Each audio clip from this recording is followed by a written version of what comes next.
Having a slow and unreliable Wi-Fi connection is really frustrating. Now, there are different reasons why you may be experiencing that. It could be the equipment, the size of the house, the shape of the house you have, and what type of Wi-Fi band you're using. In this video, I'm going to review some common problems that most people experience and some common solutions and different budget options that is available for you. Coming right up.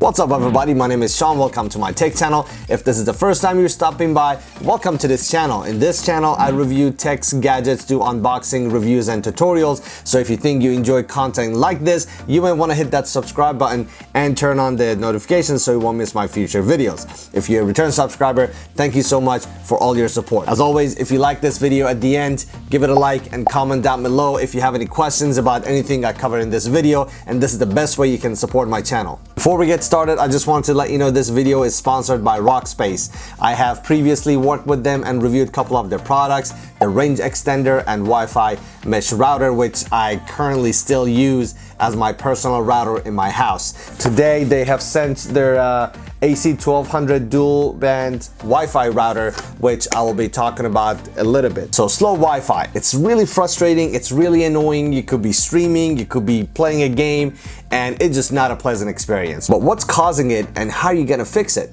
Well, let's start with the most obvious one. The size and shape of the house, as well as the location of the router, is gonna be very important.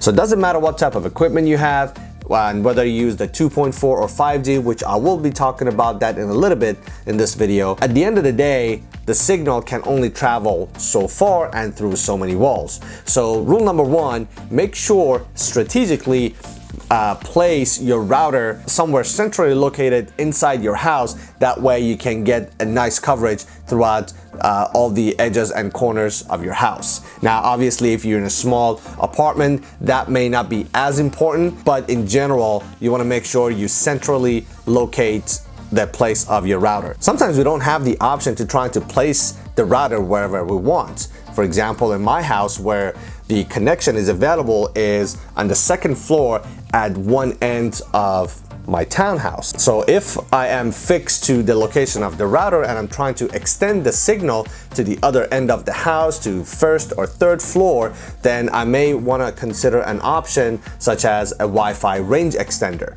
Previously, I reviewed a range extender from Rockspace. I have received great feedback from the people who ended up purchasing that product. So that is one of the most budget-friendly option that you have available. The downside of using a Wi-Fi range extender is you end up having two different Wi-Fis essentially inside your house. So you either have to connect to your router or you have to connect to the new network or Wi-Fi that the range extender will create, and you're not gonna have a seamless transition back and forth. Now, if you still have the same problem and you don't want to deal with two different networks inside your house, then the next option, which will be the most expensive option, will be to get a mesh network system. Rockspace also offer a great mesh Wi-Fi system.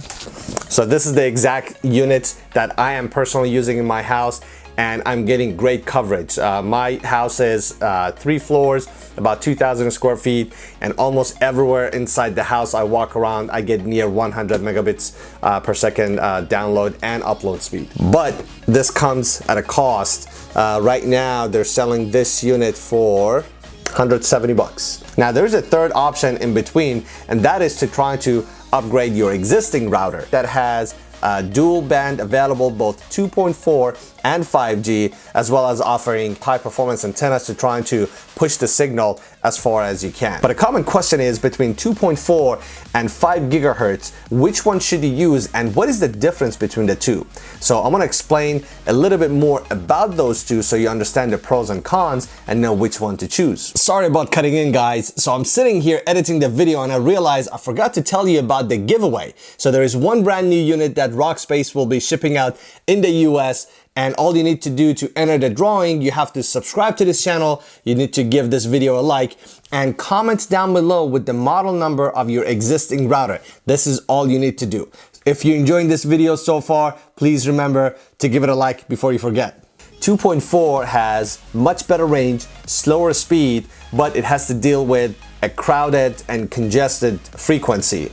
On the other hand, 5G has a shorter range, but it's much faster, but it doesn't have to deal with interference. Now, in general, 5 gigahertz should be your #1 choice because it is a newer frequency that is being used. It's not as crowded compared to a 2.4. 2.4 gigahertz has been around for a very long time, and there's so many different electronics and technology that actually uses the same frequency, such as your car alarm, any Bluetooth devices, or even your microwave inside your house. On top of that, if you pull up your phone and go to your Wi-Fi setting to try to see the available Wi-Fi networks, if you're in an apartment or in a small neighborhood, you can probably see over 10 different Wi-Fi connections that is available to you. There's a good chance that many of them are at 2.4 gigahertz, and that is why you can still see them in your house. But guess what? Even though you're not connecting to those networks,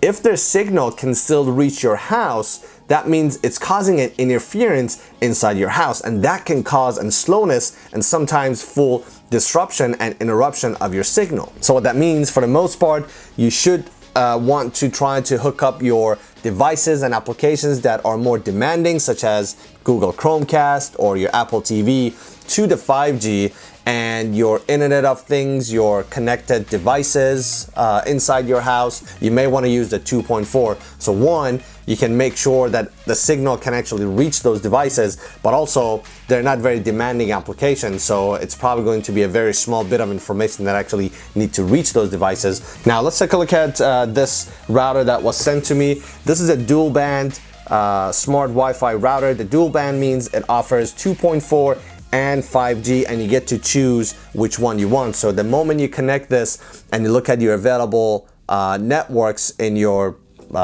phone or your laptop, you would actually see 2 different Wi-Fi's available, and it will be clearly marked so you know which one's 2.4 and which one's 5G. Initially, the password is just 01234567 for you to be able to get in, but then you would have to change this. So in the box, we have the device itself, the owner's manual, and a data cable, as well as the product itself. You have 1, 2, 3, 4, 5 LED indicators. You have your power, lights, WAN, 5G, 2.4G, and WPS. In the front and sides, you have no buttons.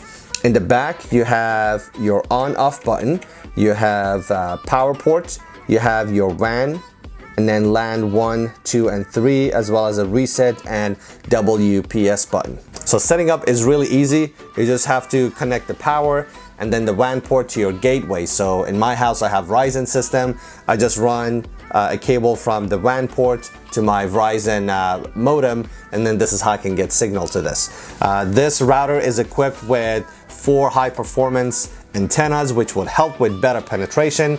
I think this will be suitable for a house around 1,600 square feet. Now, what are some of the pros and cons of this device?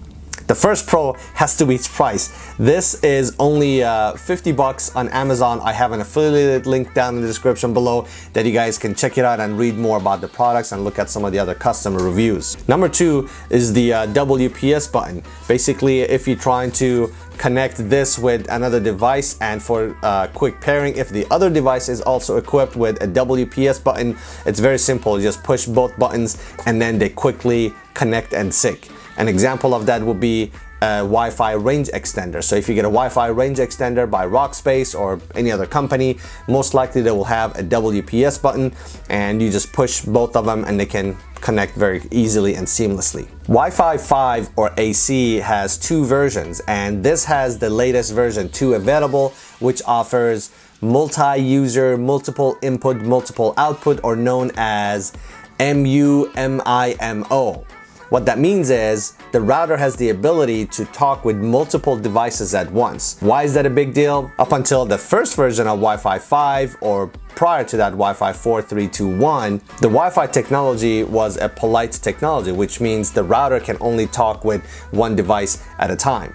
So what are some of the things I don't like about this? Number 1, it doesn't have any app for me to be able to change the settings, change the password and things like that. The way I will access the interface to change those settings and options, I have to use a computer or laptop, go to 192.168.1.1, username, password, admin to access those features. Number two, Wi-Fi 6 technology recently came out, and I wish this would have that available.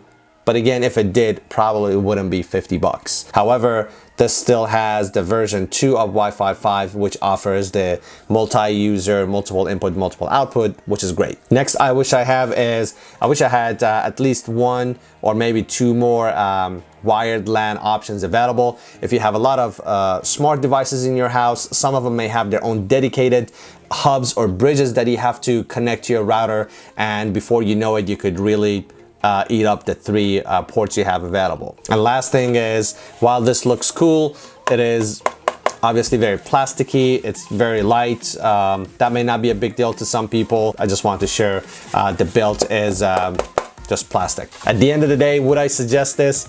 Honestly, it depends. It depends on why you have a slow Wi-Fi connection. It depends on your budget. If you can afford a Wi-Fi mesh, like this one that I shared from Rockspace, is absolutely fantastic. This is what I personally use in my house right now.